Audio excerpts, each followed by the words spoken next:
Hello everyone, आज की video में हम बात करेंगे सिट्रीजिन दवा के बारे में। तो इस दवा के बारे में आज की वीडियो में हम बिल्कुल डिटेल में डिस्कस करने वाले हैं। तो चलिए वीडियो को स्टार्ट करते हैं। सबसे पहले बात करते हैं डोज की कि सिट्रीजिन की कितनी डोज दी जानी चाहिए। देखिए, सबसे पहले बात करेंगे एडल्ट डोज की, फिर मैं बताऊँगा आपको चाइल्ड डोज कितनी होती है। देखिए, एडल्ट डोज में डॉक्टर के द्वारा प्रिस्क्राइब किया जाता है ये जो सिट्रीजिन है 10 mg वंस डेली, यानी दिन में एक बार 10 mg लेने की सलाह दी जाती है। ठीक है, ऐसा माना जाता है। या फिर आप 2 बार भी ले सकते हो।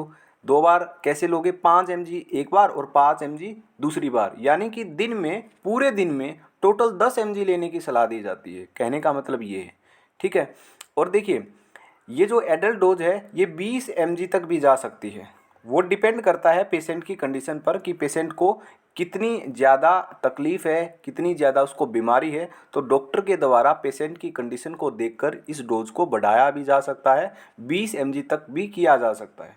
ठीक है, नॉर्मली 10 mg वंस डेली चलती है और अदरवाइज़ 20 mg भी किया जा सकता है। तो ये जो चीज़ मैंने बताई है कि डोज को बढ़ाया भी जा सकता है, ये केवल आपकी नॉलेज के लिए है। आपको किसी को बढ़ाकर ये डोज नहीं देनी है, नॉर्मल डोज ही देनी है।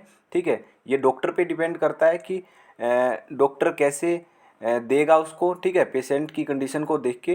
तो ये ओनली आपकी जानकारी के लिए। अगर मैं चाइल्ड डोज की बात करूं, देखिए चाइल्ड डोज में मैंने यहाँ से स्टार्ट किया है 2 से 6 साल तक। ठीक है, तो मैं वन बाय वन करके बताता हूँ। कुछ चीज़ें मैंने यहाँ पे नहीं लिखी है। सबसे पहली बात, 6 महीने से अगर कम का बच्चा है तो उसको सिट्रीजिन नहीं देने की सलाह दी जाती है डॉक्टर के द्वारा। अगर बच्चा 6 महीने से 2 साल तक के बीच का है तो उसको 2.5 mg एक बार पूरे दिन में देने की सलाह दी जाती है सिट्राजिन। ओके, तीसरी कंडीशन है, अगर बच्चा 2 से 6 साल के बीच का है तो उसको 2.5 mg बिट देने की सलाह दी जाती है, यानी कि 2.5 mg दिन में 2 बार, 2.5 mg सुबह, 2.5 mg शाम को। ये हो गया 2.5 mg बिट का मतलब। अगर 6 से 12 साल का बच्चा है तो 5 mg 2 बार, 5 mg सुबह, 5 mg शाम को। अगर 12 साल से ऊपर का है तो उसको एडल्ट डोज ही दी जाती है, और एडल्ट डोज मैंने आपको बताई 10 mg वंस डेली। ठीक है, तो ये नॉर्मल डोज होती हैं, ये डॉक्टर के द्वारा प्रिस्क्राइब की जाती है। ओके, तो ये डोज की बात होगी। और एक और बात बताता हूँ, जैसे कि 50 साल से ऊपर का कोई व्यक्ति है या फिर 60 साल से ऊपर का कोई व्यक्ति है, वहाँ पे सिट्राजिन की डोज घट जाएगी। ठीक है, जैसे 10 mg एडल्ट के लिए मैंने बोला था 10 mg वंस डेली, लेकिन अगर 50 या 60 साल से ऊपर का कोई भी व्यक्ति है वो एडल्ट में ही आएगा, लेकिन इसकी उसकी जो सिट्राजिन की डोज है वहाँ पे डॉक्टर के द्वारा कम करके दी जाती है। तो वहाँ पे उसको 5 mg दिया जाता है वंस ए डेली, तो डॉक्टर के द्वारा रेकमेंड की जाती है। ओके, तो ऐसा होता है सिट्राजिन की डोज में। देखिए, जो ये सिट्राजिन दवा होती है ये अलग अलग ब्रांड नेम से मिलती है। जैसे मैं बात करूँ, यहाँ पे आपको दिख रहा होगा एलरीड नाम से है सिट्राजिन। ठीक है, जो सिप्ला कंपनी की है, एलरीड नाम से काफ़ी फेमस है ये। ठीक है, फेमस ब्रांड नेम है। जैसे एलरीड का सिरप भी आता है बच्चों के लिए, तो यहाँ पे आपको कंपोजिशन देखनी ज़रूरी है और उस हिसाब से आपको यहाँ पे कैलकुलेट करना पड़ेगा। जो भी मैंने ये डाटा आपको दिया है ना, आपको देखिए, बच्चे अगर टैबलेट लेते हैं तो कोई दिक्कत नहीं है, वहाँ पे आप बड़ी आसानी से दे सकते हो, जैसा कि मैंने यहाँ पे बताया है। अगर आपके घर में सिरप है और आप बच्चे को दे रहे हो, ठीक है, तो वहाँ पे आपको इस डोज के अकॉर्डिंग, जो ये डोज मैंने बताई है ना, ये बॉक्स में जो बंद है, इसके अकॉर्डिंग कैलकुलेट करना पड़ेगा। अब जो ये कैलकुलेट करने का तरीका है मैं कई वीडियो के अंदर बता चुका हूँ, इसलिए मैं बार बार नहीं बताना चाहता। जैसे पैरासीटामोल का या मेफेनिक एसिड का कुछ मैंने वीडियो बनाया है, वहाँ पर आप जाके देखिए, आपको डोज कैलकुलेट करना आ जाएगा। ठीक है, और ध्यान रहे, प्रेग्नेंट लेडी को और ब्रेस्ट फीडिंग मदर को और बच्चे को कभी भी कोई भी दवा बिना डॉक्टर के सलाह के नहीं देनी चाहिए। ठीक है, ये आपको ध्यान रखना है। ओके, आगे देखते हैं। आगे मैं बता रहा था, जैसे एलरीड नाम से जो ये सिरप है ये काफ़ी फेमस है। ओकासेट ये भी बहुत ही ज़्यादा फेमस ब्रांड है। ठीक है, जेटेक ये भी बहुत ज़्यादा फेमस ब्रांड है। तो ये कुछ ब्रांड नेम थी जो बहुत ही ज़्यादा फेमस है। अलग अलग और ब्रांड नेम से भी आपको सिट्राजिन मिल जाएगी। ठीक है, तो मैंने ये कुछ कॉमन एग्जाम्पल आपको बताए हैं। सिट्राजिन इनमें जेनरिक नेम होने वाला है सबके अंदर। ओके, आगे बात करते हैं इसके यूज की। क्या इसका यूज है? देखिए, मोस्टली आप सबको पता है सिट्राजिन का यूज जो है एलर्जी कंडीशंस के अंदर किया जाता है। ठीक है। तो एलर्जी कंडीशंस में इसका यूज होता है। अब एलर्जी कंडीशंस कौन कौन सी हो सकती है वो मैं आपको बताता हूँ। जैसे एलर्जी राइनाइटिस हो सकता है। एलर्जी राइनाइटिस का मतलब होता है बार बार छींके आना या बार बार नाक बहना। ठीक है, ये एलर्जी राइनाइटिस के अंदर होता है। एलर्जी राइनाइटिस के ऊपर भी मैंने डिटेल वीडियो बनाई हुई है, तो वहाँ प्लेलिस्ट में आप जाके देख सकते हो, या फिर मैं जो इसका लिंक है, एलर्जी राइनाइटिस का जो लिंक है वो डिस्क्रिप्शन के अंदर डाल दूंगा, वहाँ से भी आप दे सकते हो। ठीक है। और क्या एलर्जी कंडीशन हो सकती है, जैसे स्किन एलर्जी हो सकती है। इसको टर्म दी गई है अर्टिकेरिया, तो स्किन एलर्जी को ही अर्टिकेरिया हम बोलते हैं। ठीक है। एलर्जी अस्थमा है, इसके अंदर भी यूज की जाती है। सीजनल एनर्जी है, सीजनल एनर्जी यानी कि एलर्जी राइनाइटिस ही इसका एक एग्जाम्पल लगा लो। सीजनल एनर्जी के अंदर एग्जाम्पल है एलर्जी राइनाइटिस। ठीक है, वहाँ पे आप एक एग्जाम्पल लगा सकते हो। या फिर किसी भी ड्रग की वजह से आपको कोई एलर्जी हो जाए, मान लिया आपने कोई और ड्रग खाई। ठीक है, मान लिया आपने कुछ भी खाया, डिक्लोफेनिक, पैरासीटामोल, कुछ भी खाया, कोई भी और ड्रग खाई, उसकी वजह से आपकी बॉडी पे रैशेज हो गई, एलर्जी हो गई, तो फिर क्या करना है, फिर सिट्राजिन वहाँ पर डॉक्टर के द्वारा दी जाती है ताकि जो एलर्जी है वो ख़त्म हो जाए। ठीक है, तो उस कंडीशन में भी जो सिट्राजिन है उसका यूज किया जाता है। ओके। अब देखिए इसकी क्या क्या कॉन्ट्राइंडिकेशंस या फिर प्रिकॉशंस होती हैं वो देखिए। कॉन्ट्राइंडिकेशंस यानी कि कब नहीं लेनी चाहिए, और प्रिकॉशंस का मतलब है सेम ही है वैसे तो, मतलब कब ध्यान रखना चाहिए कि कब नहीं लेनी है, तो दोनों मैंने मिला के यहाँ पे लिखी हुई है। जैसे अगर किसी पेशेंट को किडनी डिजीज़ है, किडनी से रिलेटेड कोई प्रॉब्लम है किसी भी व्यक्ति को, वहाँ पे उसको सिट्राजिन नहीं देनी चाहिए। लीवर डिजीज़ है, लीवर से रिलेटेड कोई डिजीज़ है तो भी सिट्राजिन नहीं देनी चाहिए। अगर किसी व्यक्ति को यूरिन करने में डिफ़िकल्टी आ रही है, उसको यूरिन रिटेंशन हो रहा है, तो उस कंडीशन में भी सिट्राजिन नहीं देनी चाहिए उसको।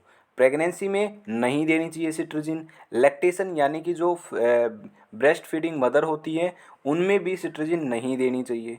और प्रिकॉशन क्या इसका, ये सब क्या थी, ये सब थी कॉन्ट्राइंडिकेशंस। अब इसका प्रिकॉशंस क्या है, प्रिकॉशन ये है कि जो ये सिट्राजिन है ये सिडेशन कोज करता है, यानी कि नींद आती है इससे। ठीक है, तो इसलिए कभी भी सिट्राजिन लेने के बाद जो हैवी मशीनरी होती हैं उसको ऑपरेट नहीं करना चाहिए, ना ही ड्राइव करना चाहिए, ना ही किसी ऐसे ऊंचे स्थान पर जाना चाहिए जहाँ से आप गिर सकते हो। ठीक है, तो इन बातों का आपको ध्यान रखना होता है। ओके, सिट्राजिन लेने के बाद आगे बात करते हैं इंटरेक्शंस की। क्या इसकी इंटरेक्शंस है, यानी कि जो सिट्राजिन है वो किस ड्रग के साथ इंटरेक्ट करती है। वैसे तो ये किसी ड्रग के साथ इंटरेक्ट नहीं करती है, लेकिन देखिए अगर इसको सिट्राजिन को सिडेटिव या फिर ट्रांसक्युलाइजर्स, अब सिडेटिव्स के अंदर बहुत सारी ड्रग है, ट्रांसक्युलाइजर के अंदर बहुत सारी ड्रग है, तो गूगल करिएगा सिडेटिव्स एंड ट्रांसक्युलाइजर के क्या क्या एग्जाम्पल होते हैं, तो बहुत सारी ड्रग निकल के आएंगी। उन ड्रग्स के साथ सिट्राजिन को कभी भी नहीं देना चाहिए। क्यों नहीं देना चाहिए, उसका रीज़न मैं बताता हूँ। देखिए जो सिट्राजिन है वो तो सिडेशन कोज करेगा ही, करती है वो ड्रग, लेकिन जो सिडेटिव और ट्रांसक्युलाइजर होते हैं वो भी सिडेशन कोज करती है। अगर दोनों ही मिलाकर दे दी गई किसी व्यक्ति को, तो क्या है, वो जो सिडेशन का इफेक्ट है वो डबल हो जाएगा। ठीक है, तो ये तो सिडेशन कोज कर ही रही है, साथ में सिट्राजिन भी कर रही है, तो सिडेशन का जो एक्शन है, जो सिडेशन होगा वो डबल हो जाएगा। ठीक है, उसको बहुत ज़्यादा और नींद आएगी, ज़्यादा साइड इफ़ेक्ट पड़ेंगे, तो इसलिए कभी भी जो सिट्राजिन है वो सिडेटिव और ट्रांसक्युलाइजर के साथ नहीं देनी चाहिए। ठीक है, अब इसके क्या साइड इफ़ेक्ट है, साइड इफ़ेक्ट जैसे कि एब्डोमिनल पेन हो सकता है, ड्राई माउथ हो सकता है। एब्डोमिनल पेन का मतलब है पेट में दर्द, ड्राई माउथ यानी कि मुंह का सूखना, नोजिया या वोमिटिंग हो सकती हैं, उल्टी आ सकती हैं, डिजीनेस यानी कि नींद आ सकती है, हेडेक, सिर में दर्द हो सकता है, डिप्रेशन, अगर ज़्यादा सिट्राजिन कोई खा रहा है, मान लिया किसी को नींद नहीं आ रही है। ठीक है, अब वो व्यक्ति क्या कर रहा है, विदाउट एनी नॉलेज डेली शाम को सिट्राजिन ले रहा है। ठीक है, क्योंकि उसको नींद आ जाए। ठीक है, तो वो पहले से वो डिप्रेशन में है क्योंकि उसको नींद नहीं आ रही है, और वो लगातार सिट्राजिन खा रहा है ताकि उसको नींद आए, नींद के लिए वो खा रहा है, तो वो उसको और डिप्रेशन में चला जाएगा वो व्यक्ति। ठीक है, तो इसलिए डिप्रेशन भी कोज कर सकती है ये, इसलिए जो सिट्राजिन है या फिर और कोई भी जो दवाई ले रहा है वो व्यक्ति जिसको ऑलरेडी डिप्रेशन है या नींद नहीं आ रही है, तो अगर लगातार उसका यूज़ कर रहा है तो वो जो डिप्रेशन वो और बढ़ जाएगा। ठीक है, उसे कम नहीं होगा, नींद तो आ जाएगी लेकिन डिप्रेशन और कॉम्प्लिकेटेड हो जाएगा, वहाँ पे और दिक्कतें आनी शुरू हो जाएंगी। इसलिए सिट्राजिन का सेवन नहीं करना चाहिए अगर किसी को लगता है कि डिप्रेशन है। ओके, टैकीकार्डिया भी ये जो दवा है ये कोज कर सकती है। टैकीकार्डिया का मतलब होता है जो हार्ट रेट होती है, जो दिल की धड़कन होती है वो बंद हो सकती है, ठीक है। तो वो क्या हो सकती है, इंक्रीज़ हो सकती है। सॉरी, कॉल की वजह से थोड़ा सा माइंड डिस्ट्रैक्ट हो गया, तो मैं दोबारा बताता हूँ। टैकीकार्डिया के अंदर हार्ट रेट इंक्रीज़ हो जाती है, यानी कि जो दिल की धड़कन है वो बढ़ जाती है, तो ये भी सिट्रजिन कोज कर सकती है। सिट्रजिन रैसेज भी कोज कर सकती है। अब देखिए, आप कहोगे कि अगर किसी व्यक्ति को रैसेज हो गए हैं तो उसको सिट्रजिन खानी चाहिए, ये बात सही है। लेकिन मैं यहाँ पे बोल रहा हूँ कि सिट्रजिन रैसेज कोज करेगी।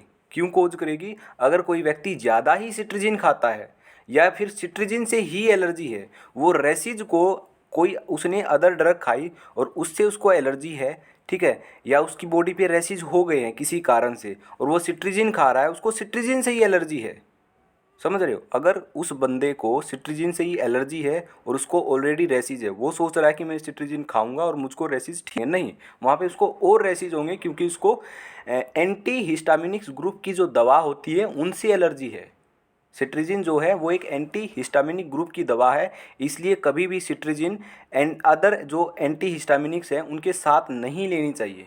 अगर या सिट्रजिन से किसी व्यक्ति को एलर्जी है या एंटी हिस्टामिनिक्स ग्रुप की जितनी भी दवा हैं उनमें से किसी को एलर्जी है, उन ड्रग्स में से किसी भी को एलर्जी है, तो भी सिट्रजिन नहीं लेनी चाहिए, ठीक है। तो ये रैसेज भी कोज कर सकती है, ये इसका साइड इफेक्ट है सिट्रजिन का। ओके, तो कोई भी साइड इफेक्ट आपको इनमें से अगर देखने को मिलता है, ज़रूरी नहीं है कि कोई साइड इफेक्ट देखने को मिले।